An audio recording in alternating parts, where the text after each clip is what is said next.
صلوات پڑھیں محمد وال محمد. اللہم صلی علی محمد وآل محمد وعجل فرجهم. اعوذ باللہ من الشیطان الرجیم. بسم اللہ الرحمن الرحیم. الحمد للہ رب العالمین. الصلاة والسلام علی اشرف الانبیاء والمرسلین وافضل السفراء المقربین العبد المؤید والرسول المسدد والمحمود الاحمد والمصطفى الامجد ابی القاسم محمد. اللہم صلی علی محمد وآل محمد وعجل وعلى آله الطيبين الطاهرين المعصومين المظلومين الذين هم أركان الإيمان وأمناء الرحمن وبهم يمسك الله السماء أن تقال الأرض وبهم يمسك الله الأرض أن تميد بأهلها وبهم تنشر الرحمة ولولا منهم لساقت بأهلها لا سيما بقية الله روحي وأرواحنا لتراب مقدمه الفداء الذي يملأ الأرض قسطا وعدلا بعدما ملئت ظلما وجورا. اللهم اجعلنا من أنصاره وأعوانه ولا تجعلنا من أعدائه. صلوات پڑھیں محمد وآل اللہم صلی علی محمد وآل محمد وعجل فرجهم. أما بعد فقد قال الله تبارك وتعالى في كلامه المبين وهو أصدق القائلين. بسم الله الرحمن الرحيم. إنما وليكم الله والرسول والذين آمنوا ويقيمون الصلاة ويؤتون الزكاة وهم راكعون. صلوات پڑھیں محمد وآل اللہم صلی علی محمد وآل محمد وعجل فرجهم اجمعین. آج کی مجلس چونکہ منسوب ہے حسین کی پیاری دختر جناب سکینہ سلام اللہ علیہ سے، اور آج تابوت کی مجلس ہے. جناب سکینہ سلام اللہ علیہ کے وسیلے سے پروردگار سے دعا کو طلب کرتے ہیں. وہ سکینہ جو حسین علیہ السلام کے سینے کا تعویذ ہے، اور کئی مرتبہ اس بات کو عرض کر چکے ہیں کہ حسین نے اپنی دو اولادوں کو نماز اشرف میں طلب کیا ہے. ایک کا نام شہزادہ علی اکبر ہے اور دوسری کا نام جناب سکینہ سلام اللہ علیہ ہے. اور جب بھی سکینہ کے مصائب کو سنا کریں، ہم سب مائیں ہیں، اپنے ذہنوں میں یہ تصور رکھا کریں کہ 3 یا 4 سال کی بچی کا کیا سن ہوتا ہے. وہ سکینہ کہ جب بھی سکینہ کو تماچا لگا، سکینہ نے نجف کا رخ کیا. وہ سکینہ کہ جو قید خانے میں تھی، ہر روز صبح اپنے بھائی سجاد سے کہا کرتی تھی، اے بھیا سجاد بتاؤ یہ پرندے کہاں جا رہے ہیں؟ سکینہ یہ رزق روزی کی تلاش میں جا رہی. جب شام کا وقت ہوتا پرندے دوبارہ پلٹ کر آ رہے تھے. سکینہ دوبارہ سوال کرتی، اے بھیا بتاؤ یہ پرندے اب کہاں جا رہے ہیں؟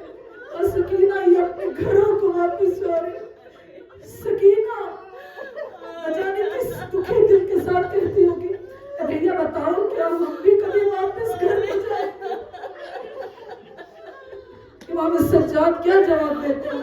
سکینہ شاید ہم تو واپس چلے جائیں، لیکن سکینہ تم واپس نہیں جاؤ گی. وہ سکینہ جو پانی کی بڑی پیاسی گئی، پانی کی بڑی پیاسی گئی. پروردگار سے دعا کرتے ہیں جناب سکینہ سلام اللہ علیہ کے وسیلے سے، کیونکہ جناب سکینہ اور جناب فاطمہ سلام اللہ علیہ کی شہادت میں بہت ساری چیزیں کامن ہیں. جس طرح جناب زہرا سلام اللہ علیہ اپنے بابا کی شہادت کے بعد جب تک زندہ رہی اپنے بابا کو روتی رہی، سکینہ بھی جتنے دن زندہ رہی اپنے بابا کو روتی رہی. جس طرح جناب زہرا نے سیلی کھائی ہے، سکینہ نے بھی تماچے کھائے. پروردگار سے دعا کرتے ہیں پروردگار جس سکینہ کی باتوں کو اٹھائیے تو یہ دعا کی قبولیت کا وقت ہوتا ہے کہ جب دل ٹوٹ جائے، ایک مرتبہ آنکھوں سے آنسو نکل آئے، ظاہر سکینہ کا واسطہ دیا ہے. پروردگار دعاؤں کو مستجاب